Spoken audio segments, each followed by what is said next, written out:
What's cooking, my people? It's your boy Connor Conflict back, 5th day in a row. You know how we roll, baby. Obviously, this isn't gonna be the usual. Just I've had time, so making the most of it. But this is not a realistic thing for me to be able to keep up. But for the next couple days, it will be the same.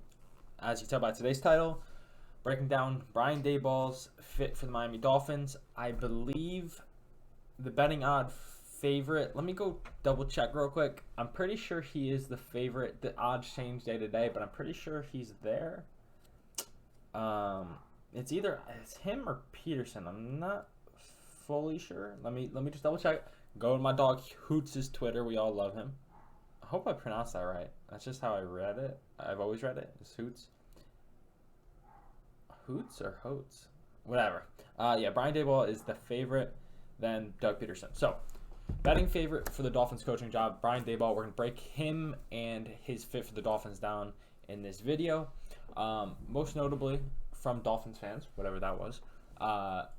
Tua's offensive coordinator at Alabama the year that he came in during the national championship game.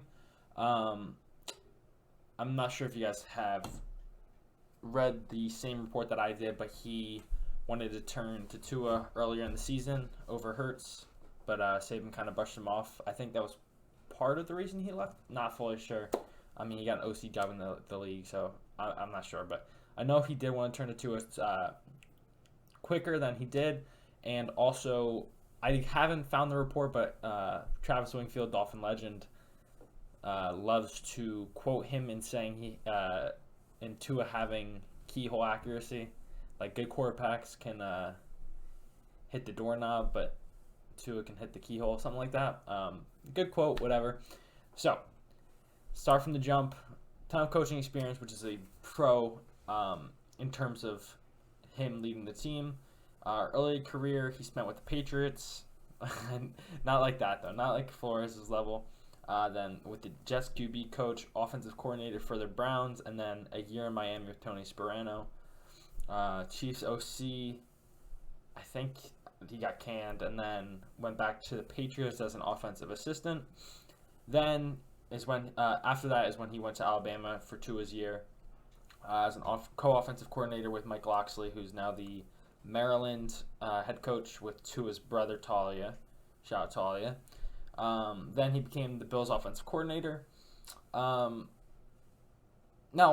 the Bills' offense is ran through Josh Allen. So it's not like he can just his offensive success in the league so far has kind of been Josh Allen dependent, because literally the offense runs through the guy. Their running game is Josh Allen centric. Obviously, in past couple weeks, they've actually been able to get a ground game, but their ground game runs through Josh Allen. Their pass game runs through Josh Allen. Josh Allen is a freak. He can make throws that basically no one else can make. So, but obviously, like I said, Brian Daboll likes Tua. He knows Tua's strengths, and he can maximize the most out of him and do what he knows he's good at, which is ultimately what we want to see as Dolphins fans. So, let me see. Yeah, so if we do hire him, it means we're rocking with Tua. There's no other explanation. Like, we're not going to hire his former co-offensive coordinator and then just move the guy that they work together. If we bring him in, I think it's assured that we're building for Tua. Although it seems that way regardless, just based off all the reports going on. Although a lot of misinformation from the national media. They're quoting the Flores firing basically as the relationship between him and Tua. There might have been an argument, but they still had a good relationship. Just look at the local media and the people that are actually in tune. They have their correct reports. Guys like Barry Jackson, Omar Kelly, they got a good pulse on it. Unlike crazy national people, whatever. Once again, yeah, he's not fully responsible for Josh Allen's improvement. I know his personal quarterback coach Jordan Palmer really helped him with his mechanics to help him more accurate, but there is clear growth when Daboll gets there and the Bills' offensive success. So, not that he's fully responsible for that. Obviously, like I said, Josh Allen's a freak, but it certainly helps. And we have firsthand experience literally facing the Bills. We're 0-4 the past 2 years against the Bills. we've seen firsthand how their offense to shred us and shred Flores' scheme, which ultimately gets most people, but not them. They do a great job scheming up protections, and they're good at beating man coverage. So his scheme is ultimately good. What else do I have? Yeah, so then I found another article because I try and do a little bit of research, try and be a little prepared. Article, it's basically Mike Locksley, who was previously mentioned co-offensive coordinator at Alabama with Daboll.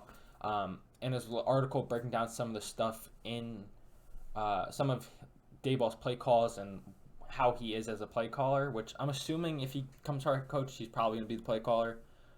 So if not, similar play, like kind of how Flores didn't call the plays, but he was heavily responsible for it. So he said, when you study Brian and how he likes to attack, he's always going to eliminate their game plan records. And I think you see that firsthand, not necessarily game plan records when it comes to the Dolphins defense, because our game plan records kind of, we don't have one. Like you could say Xavier, but like when I think of game plan record, I mean more of like a pass rusher. But in terms, our game plan record as a defense was our pressure. And I feel like when we would pressure the Bills, they always had an answer for it. So I think in terms of that nature, and then that was more of an example of like they literally faced the Steelers and how he eliminated T.J. Watt. And I think with the game that we got blown out for the playoffs last year, you saw that firsthand. We were getting absolutely cooked by backups. He had phenomenal answers to our pressure. He would do really neat things like motioning over a receiver to have him in protection because he knew our pressure scheme was basically we go towards the slide of the protection. So we're going to have a free rusher, but there's people that drop off. So if he gives another person in protection, they have the numbers and we're dropping people out. So then our base pass rush is not going to be good because we're dropping our blitzers because they just touch and back off, if you guys know our previous defense. So very, very good at attacking defenses week to week. Kind of how our defense would attack offenses week to week. He does a good job attacking defenses week to week, where in terms of what we've seen as our offense was kind of the same week to week, and we just hoped it worked. And then he said, let's see. Daboll does a tremendous job with a young quarterback by limiting their amount of choices, formatting things, and then structuring concepts for them to have an exact point of where I start with my eyes and end with the ball. So, very well put. He makes it simple for the quarterback, which is something Tua kind of needs as he grows in the league. Obviously, I think he's getting more and more comfortable. He did show growth this season, despite the constant craziness going around.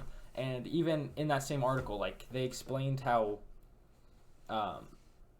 like even when Tua was the backup, they had things that he was comfortable with, and he was able to switch the way they called plays for each quarterback, which obviously you would expect, but it's just it reminds me a lot of how we trusted Flores with the defense and how we knew he could maximize each player's skill sets, but we didn't see that on the offensive side of the ball.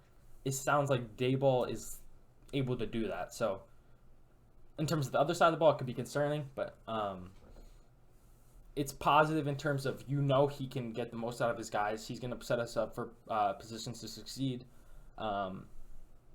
And we have the resources to go get the guys needed. It's not like his scheme is super dependent on like certain kind of guys, but we do have a shit ton of resources to go out and improve the offensive line, get another weapon, get a run game. So he's going to be able to build his offense literally from basically the ground up because there's not going to be a lot of returning guys. We're going to have Waddle, Tua, maybe Gesicki, Robert Hunt.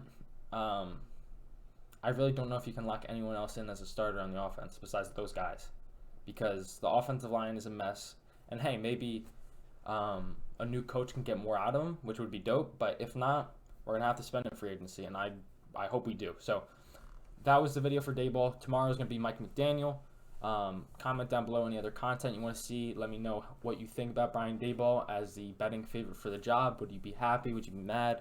Appreciate you guys for watching, and I'll catch you.